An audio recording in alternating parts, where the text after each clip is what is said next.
Some of us may have a habit or developed a behavioral trait whereby we constantly seek validation of our own self-worth by comparing ourselves to others. It may be that we try to be better than others in order to prove our self-worth. And this need not be something that is externally verbalized or acted out in vanity. It can be something that takes place purely within your internal dialogue. It can be something which may have been unconsciously developed as a behavioral trait because of your childhood circumstances, or unconsciously something that you may have infused within your own behavior to fill an inner void of lack of self-worth because of the validation that you receive from the external world. Now, the seeking of validation from the external world is only a means of filling a void that we have within. And a lot of times, it's a very superficial thing. It is something that once that external factor goes away, it leaves you in a state of despair because it's no longer there to fill that void that you were lacking. If I reflect on my own life and it pulls me back into my childhood days, and a lot of what I was facing at the time was a lot of societal rejection, not having friends, not having peer groups, constantly wanting validation from the external world to fill that void. Because as a child, I didn't know how to intellectualize what I was going through, to really think rationally and self-reflect upon that. So unfortunately, given my circumstances at the time, I didn't really recognize how these unconscious behaviors became an integral part of me.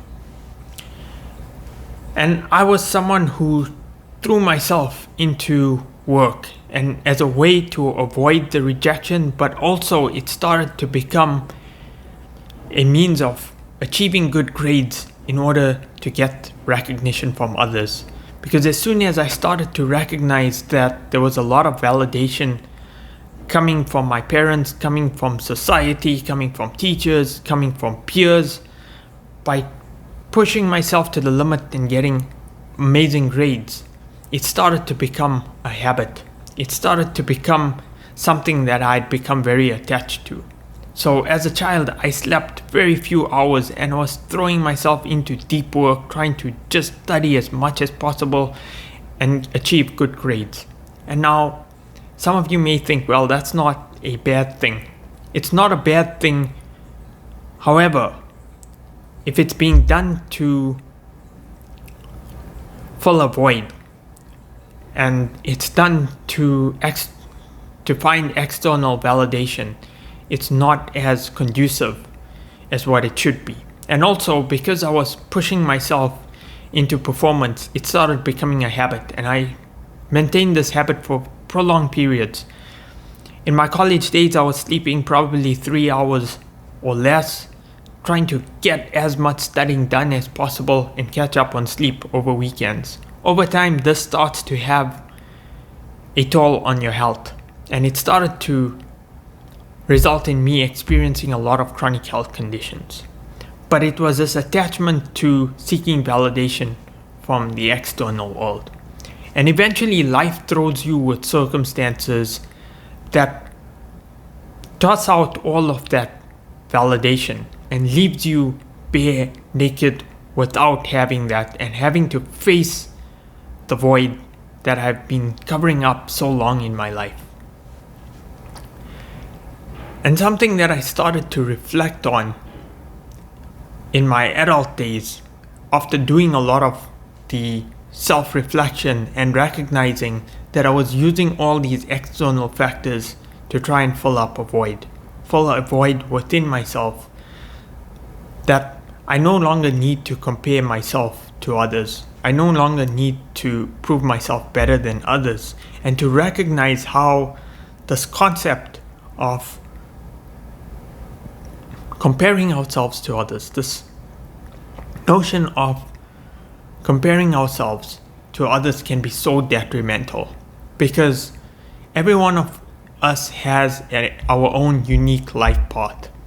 And by seeking validation or even mentally looking to others and saying, well, I'm more ahead of that person, so hence I feel better, is only another way of trying to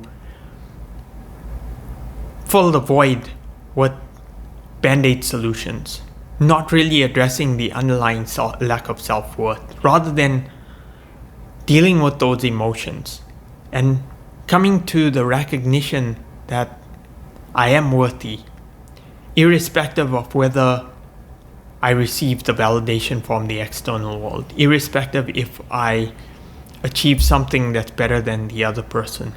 Even if I am left without that I still am a divine essence of God, and so are all of we. And everyone is part and parcel of God. And it's that recognition and that shift in perspective to start to see things differently, to no longer have this need to compare ourselves to others, to stick to your own unique path. And maybe your path is like mine and it's a very slow, arduous journey to wherever you're getting, and you see all these people whooping past you, just making profound progress in whatever endeavors they take on. It doesn't matter. It's fine if it's your own unique path. It doesn't matter if it takes you that long. It's this journey of recognizing the voids that you need to fill and sticking to a path that's true to yourself, trying to be authentic to who you are, not having this need to seek validation from the external world, and to really start to enjoy this process of whatever it is that you're doing. To not be attached to the outcomes of it. And a lot of this journey is a spiritual journey. It's a journey of having to peel through all these band-aids that we put on ourselves during our childhood into adolescence, until you reach the stage where you can really adequately start to reflect on it. And I'm in no way saying that I've reached this position of enlightened being. I'm so far from that. Everything has been such a long, drawn-out process.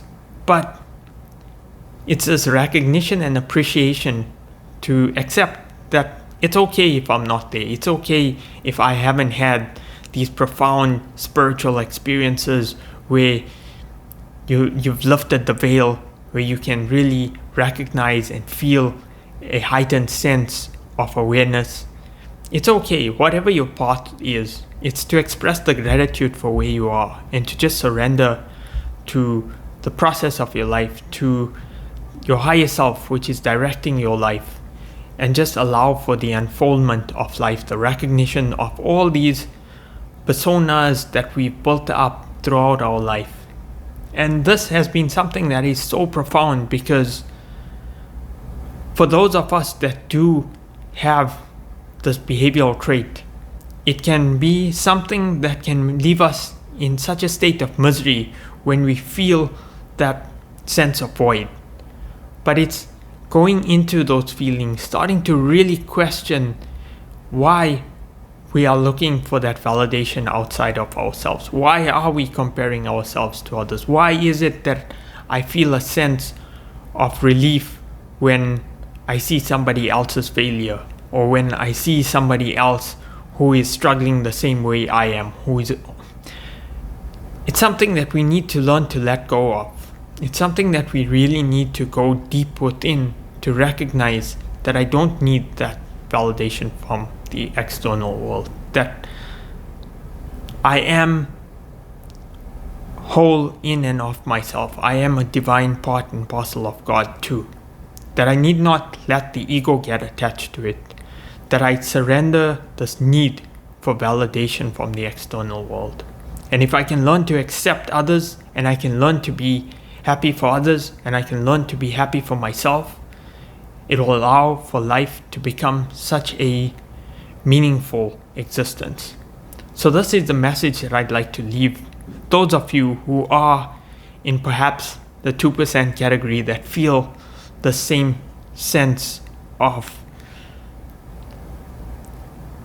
concept of competition, this concept of competition which is rooted in trying to seek your own sense of validation, to try and let go of it, because life becomes so much more meaningful once we just let go of all these societal norms and matrix pressures that are placed upon ourselves. And sometimes, like I said, a lot of it is unconsciously programmed in us because of our childhood experiences and circumstances. So have that compassion for yourself, have that moment of self-reflection. So thanks so much for watching. I do apologize for rambling a lot in this video, and hopefully if this added some value in your life, I hope that it can catalyze you in your shadow work or process of self-unfoldment. With that, I hope to see you in my next video.